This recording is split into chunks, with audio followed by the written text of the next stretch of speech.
میرے بھائیوں، محبت دل کی وابستگی، روح کا میلان اس کو کہا جاتا ہے۔ دل انسانی جسم کا بادشاہ ہے۔ جو چیزیں دل میں پنپتی ہیں، جو خواہشات دل کے اندر قرار پکڑتی ہیں، سارا وجود وہی کرتا ہے۔ انسان کا پورا نظام اسی دل کی فرما برداری کرتا ہے، لیکن ہوتا یہ ہے کہ نہ چاہتے ہوئے بھی، سمجھ بوجھ رکھتے ہوئے بھی، چیزوں کے مضر اثرات سے آگاہی رکھتے ہوئے بھی بعض اوقات دل ایسی چیزوں کی طرف میلان کرتا ہے جو بڑی نقصان دہ ہوتی ہے۔ انسان کے وجود کا بھی، اس کی روح کا بھی، اس کے باطن کا بھی، وہ چیزیں بہت زیادہ نقصان کرتی ہیں، لیکن انسان ان سے بعض اوقات نجات نہیں حاصل کر پاتا۔ مثلا سب کو پتہ ہوتا ہے کہ ہرس، لالچ، ہوس یہ کوئی اچھی چیز نہیں۔ اللہ تعالیٰ اگر ضروریات کا رزق عطا کر دے اور ضروریات پوری ہونے لگ جائیں تو بہت اچھا ہے،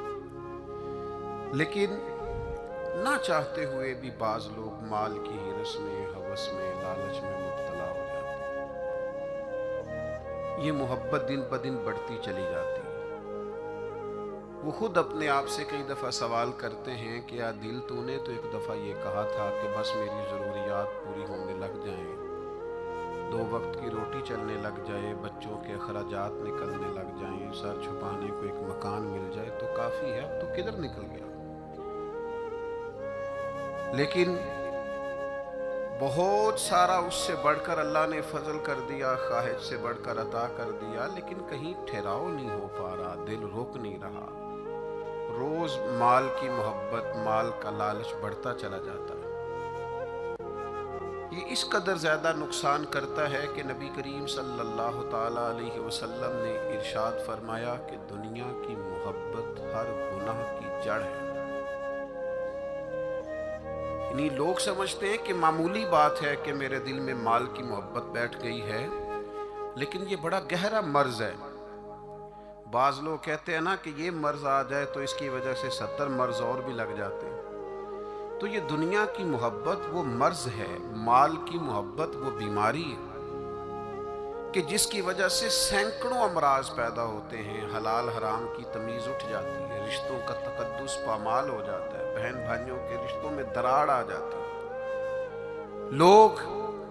اس مال کی محبت میں مبتلا ہو کر خونی رشتوں تک کو بھول جاتے ہیں۔ تو اگر محبت کو صحیح رستہ نہ ملا، یہ محبت الہی اور محبت رسول صلی اللہ تعالی علیہ وسلم کے خوبصورت عنوانات کی عادی نہ ہوئی، تو پھر یاد رکھیے گا کہ مال کی محبت تو پورے طور پر اجاڑ دے گی، اندر تباہ کر دے گی۔ ایک دوسری محبت بڑا نقصان کرتی ہے، وہ ہے شہرت کی محبت۔ میں چاہا جاؤں، میری شہرت ہو جائے، لوگ مجھے جانیں، کوئی ایسا طریقہ اپناؤں جس کی وجہ سے دنیا کے اندر فیمس ہو جاؤں، لوگ میرا نام لینے لگے۔ آپ یقین کریں، سوشل میڈیا کے اوپر بڑے بڑے وزادار، بڑے بڑے باریش لوگ، بڑے بڑے اچھے اور اچھی قد و قامت اور اچھا نام رکھنے والے لوگ فقط مشہور ہونے کے لیے وہ حرکتیں کرتے پھرتے ہیں کہ کوئی بھی سنجیدہ آدمی دیکھے تو شرم سے اس کی نظر جھک جاتی ہے۔ یہ شہرت، اس کا لالچ، یہ شہرت کی طلب اور شہرت حاصل کرنے کے لیے ایسے خطرناک طریقوں کا حصول، شہرت حاصل کرنے کے لیے ایسے کمزور اور ایسے اخلاق سے گرے ہوئے رویے کا انداز تباہ کر دیا اس نے دنیا کو، اجاڑ کے رکھ دیا ہے لوگوں کو۔ آپ یقین کریں، اچھے بھلے سمجھدار لوگ تھے، اچھے بھلے معاملہ فہم لوگ تھے، الجھ گئے ہیں، ذہن بن گیا ہے کہ بس جو کچھ ہے وہ یہی شہرت ہی ہے۔ وہ میرے بھائیوں سنو، حضرت مولا علی شیر خدا فرماتے، مصنف ابن ابی شیبہ میں موجود ہے، حضرت مولا کائنات فرماتے ہیں اسے مبارک ہو جسے تھوڑے لوگ جانتے ہیں، وہ قابل مبارکباد ہے جس کا تعارف کم لوگوں میں، جس کو ذرا زیادہ لوگوں میں جس کی شناخت نہیں ہے۔ میرے بھائی، آپ کبھی ان لوگوں سے پوچھ کر تو دیکھو، ان سے کبھی ملاقات تو کرو جو بڑے مشہور ہو گئے، کبھی ان کی تنہائی میں ان کے پاس تو بیٹھو، ان سے پوچھو تو صحیح، اس شہرت کے سبب سے انہیں کچھ ایسے کام بھی کرنا پڑتے ہیں جو وہ کرنا نہیں چاہتے، انہیں کچھ ایسے رستوں سے بھی گزرنا پڑتا ہے جہاں سے گزرنے کا کبھی انہوں نے سوچا بھی نہ تھا۔ وہ تو چاہتے تھے کہ کوئی تنہائی ہوتی، قرآن مجید کا نسخہ ہوتا، 500 دانے والی تسبیح ہوتی، کہیں مصلے کا نور ہوتا، دل میں ہو یاد تیری گوشہ تنہائی ہو، پھر تو خلوت میں عجب انجمن آرائی ہو۔ دل چاہتا تھا، لیکن یہ شہرت، اس کی طلب، ہاں ایک بات ہے، اگر آپ شہرت چاہتے ہیں، معروف ہونا چاہتے ہیں، مشہور ہونا چاہتے ہیں، بہت سارے لوگوں میں چاہتے ہیں کہ آپ کا نام سنہری حروف سے ہو اور زیادہ لوگ آپ کو جانے پہچانے، تو قرآن مجید نے نسخہ دیا ہے، فرمایا ان الذین آمنوا وعملوا الصالحات سیجعل لهم الرحمن ودا، جو ایمان لانے کے بعد نیک عمل کرے گا رب لوگوں کے دلوں میں محبت پیدا فرما دے گا، رحمان ایسا ماحول بنا دے گا کہ ان لوگوں کے دلوں میں،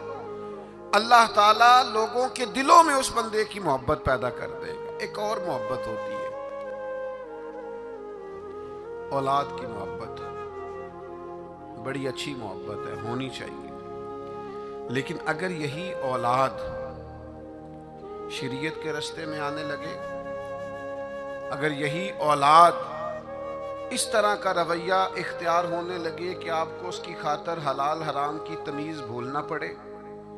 یا اولاد کہیں رکاوٹ بنے شریعت کی راہ میں،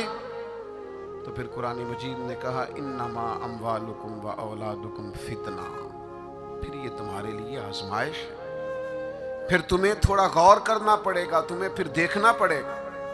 پھر تمہیں توجہ کرنی پڑے گی کہ کہیں اللہ رسول کے راستے میں تو نہیں آ رہی۔ حضرت ابوبکر صدیق رضی اللہ تعالیٰ عنہ کے بیٹے نے ایک دفعہ کہا تھا کہ ابا جی، مسلمان ہونے سے پہلے جب بدر کے دن میں کفار کی طرف سے لڑتے ہوئے آ رہا تھا تو آپ میری تلوار کی زد میں آ گئے تھے، میں آپ کو قتل کر سکتا تھا پر میں نے باپ سمجھ کر کے چھوڑ دیا۔ تو سیدنا ابوبکر صدیق فرمانے لگے بیٹا تو ابھی کلمہ نہیں پڑھتا تھا، تو نے مجھے باپ سمجھ کے چھوڑ دیا، اگر تو بدر والے دن میری تلوار کے نیچے آتا تو میں تجھے کبھی بیٹا سمجھ کے معاف نہ کرتا، دین کا مخالف سمجھ کے قتل کر دیتا۔ اس لیے کہ جو اولاد شریعت کے راستے میں آئے گی، دین کے راستے میں آئے گی، پیغام حق کے راستے میں آئے گی، اسے اولاد سمجھ کر درگزر تھوڑا کیا جائے گا۔ میرے عزیزو، وطن کی محبت بھی کبھی غالب آتی ہے، علاقے کی محبت بھی کبھی غالب آتی ہے۔ انسان جہاں پیدا ہوتا ہے، جہاں جوان ہوتا ہے، جہاں وقت گزارتا ہے، جہاں اس کے احباب ہوتے ہیں، جہاں اس کی دوستیاں ہوتی ہیں، جہاں اس کے تعلقات ہوتے ہیں، وہ محبت بھی کبھی غالب آتی ہے۔ لیکن یاد رکھنا، سارا کچھ ہی مکہ مکرمہ میں موجود تھا، وہیں پیدا ہوئے تھے صحابہ، وہیں دوستیاں تھیں، تعلق تھے، رشتہ داریاں تھیں، لیکن جب پتہ چلا نا کہ محبوب کو مدینہ پسند ہے تو پھر کسی نے بھی وطن سے پیار نہیں کیا، محمد عربی کے شہر سے محبت فرمائی ہے۔ آپ ان ساری محبتوں کو گنتے جائیں، وہ دولت کی ہو، وہ شہرت کی ہو، وہ اقتدار کی ہو، وہ اولاد کی ہو، وہ محبت آپ کے لیے وطن کی محبت ہو، یہ ساری محبتیں قربان کی جائیں گی، لیکن اگر کسی محبت کو حاصل کیا جائے گا تو وہ اللہ رسول کی محبت ہے۔